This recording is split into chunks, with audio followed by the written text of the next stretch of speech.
Alors, loi du 16 juillet 1971, modifiée par la loi de de 1972. Article 1er. Les paiements des acomptes sur la valeur définitive des marchés de travaux privés visés à l'article du Code civil peuvent être amputés d'une retenue égale au plus à 5% de leur montant et garantissant contractuellement l'exécution des travaux pour satisfaire le cas échéant aux réserves faites à la réception par le maître de l'ouvrage.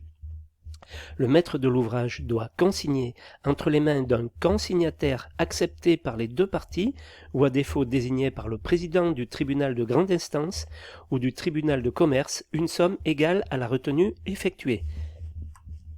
Dans le cas où les sommes ayant fait l'objet de la retenue de garantie dépassent la consignation visée à l'alinéa précédent, le maître de l'ouvrage devra compléter celle-ci jusqu'au moment des sommes ainsi retenues.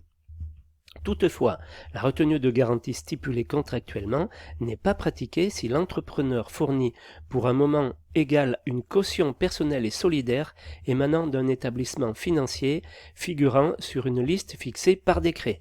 On reparlera de tout ça au niveau de la facturation, mais une caution personnelle et solidaire, ça peut être la banque, voilà, qui garantit le paiement pour l'entrepreneur, s'il y avait une somme à rembourser, quoi que ce soit, et également, bien sûr, pour le maître d'ouvrage, il se sert surtout de cette caution personnelle et solidaire pour payer, en principe, ce qu'on a vu au début, c'est-à-dire l'avance. Parfois, ça fait des sommes importantes pour certains lots, les lots techniques, entre autres. Donc, il va demander à la banque d'avancer et la banque va être caution personnelle et solidaire, va avancer la somme. Voilà ce que ça veut dire en français.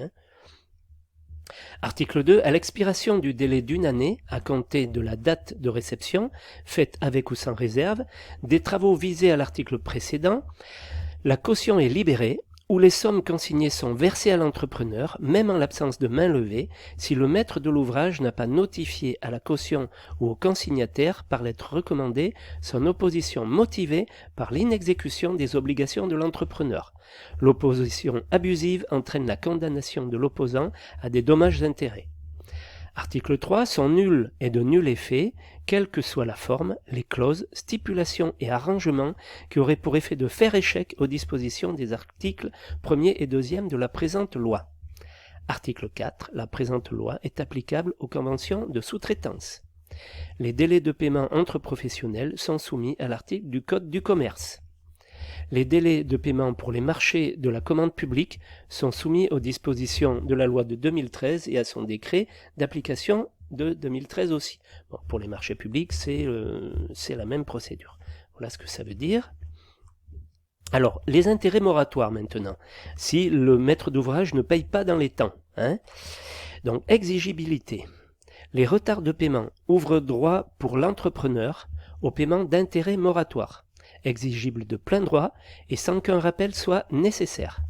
Taux applicable, sauf disposition contraire dans les documents particuliers du marché, qui ne peut toutefois fixer un taux inférieur à 3 fois le taux d'intérêt légal, le taux des intérêts moratoires est égal au taux d'intérêt appliqué par la Banque centrale européenne à son opération de refinancement la plus récente, en vigueur au premier jour du semestre de l'année civile au cours duquel les intérêts moratoires ont commencé à courir, majorés de 10 points de pourcentage. Globalement, on est autour de 8% en réalité. Pour les marchés privés relevant de la commande publique, le taux est égal au taux d'intérêt appliqué par la Banque centrale européenne à ses opérations principales de refinancement les plus récentes, en vigueur au premier jour du semestre de l'année civile au cours duquel les intérêts moratoires ont commencé à courir, majorés de 8 points de pourcentage. Donc, marché public, 8 points, donc oui, excusez-moi, pour le marché privé, c'est 10 points. Ça fait vite beaucoup de sous, je vous le dis. Dans les relations entre professionnels et dans les marchés privés relevant de la commande publique, une indemnité forfaitaire de compensation des frais de recouvrement d'un montant de 40 € est due à l'entrepreneur. Ça, c'est, on va dire, pour les frais de dossier, c'est pas pour les travaux.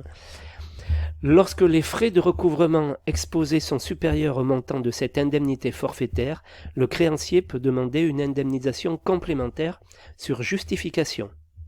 Voilà, donc en ce qui concerne les paiements.